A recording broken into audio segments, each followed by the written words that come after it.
ये पूरी सृष्टि नियम से ही चलती है जी बिना नियम के एक बूंद जल भी नहीं बनता जी है ना।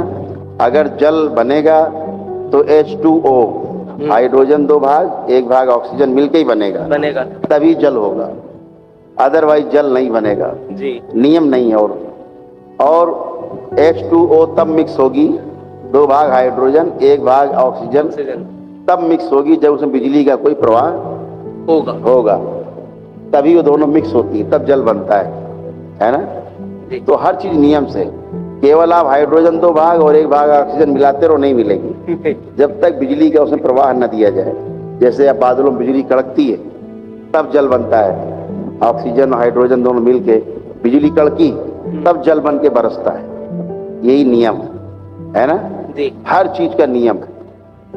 अभी बोलते हैं कि जल है, जल है, जी जल ही जीवन है, ऐसे बोलते हैं। हाँ जी जल में वैज्ञानिक बोलते 2 तत्व है, बोलते हैं ना H2O। H2O दरबार कहता है 4 तत्व है,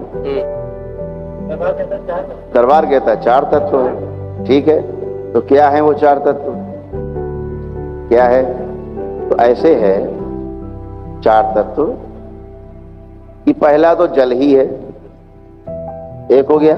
जी 5 तत्व है ना, 5 तत्व हैं। जी भगवान माने 5 तत्व, हाँ जी भा से भूमि, गा से गगन, वा से वायु, वा में बड़े आ की मात्रा लगी यानी आ है, आ से अग्नि और ना से नीर। तो 5 तत्व हो गए। भगवान माने इन 5 तत्वों से जो बना वो भगवान, यानी जो अवतार लेते हैं वो भगवान है। ईश्वर कभी अवतार नहीं लेता, ईश्वर कभी शरीर में नहीं आ सकता क्योंकि वो सर्वत्र है, क्योंकि वो सर्वत्र है। तो अवतार कौन लेगा? जो शरीर में आएगा। ईश्वर की कुछ शक्तियां लेकर के अवतार बनता है। 5 तत्व लेकिन चाहिए होते हैं। 5 तत्व है तो शरीर है, शरीर है तो गुरु चाहिए होगा। ठीक ऐसे तो जो 5 तत्व है वो 5 तत्व में जल भी एक तत्व है।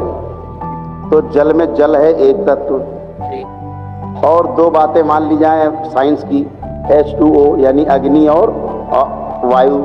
कितने हो गए? 3 हो गए। और ये 3 मिले किसके कारण?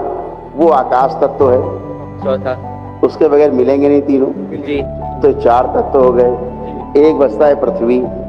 तो शिवलिंग पे जब आप जल चढ़ाते हो तो 5 तत्व हो जाते हैं। शिवलिंग पृथ्वी तत्व है, तो 5 तत्व हो गए। भगवान की अर्चना पूजा कर लिया। ऐसे है। तो जल में 4 तत्व हो गए। ऐसे ही नियम से हर चीज चलती है। पहले आकाश है, आकाश से क्या उत्पन्न होता है? वायु। आकाश और वायु से मिलकर के उत्पन्न हुई अग्नि। आकाश वायु और अग्नि से उत्पन्न मिलकर क्या बना? जल। और इन चारों से मिलकर पृथ्वी। ऐसे तो हर चीज क्रम से है, हर चीज नियम से है। बिना नियम से चल के आप आगे नहीं बढ़ सकते। आप गाजियाबाद से यहाँ आए तो नियम से ही आए हैं, आए नियम से। हाँ, बिना नियम के नहीं आ सकते, है ना। तो ऐसे ही हर चीज नियम से है।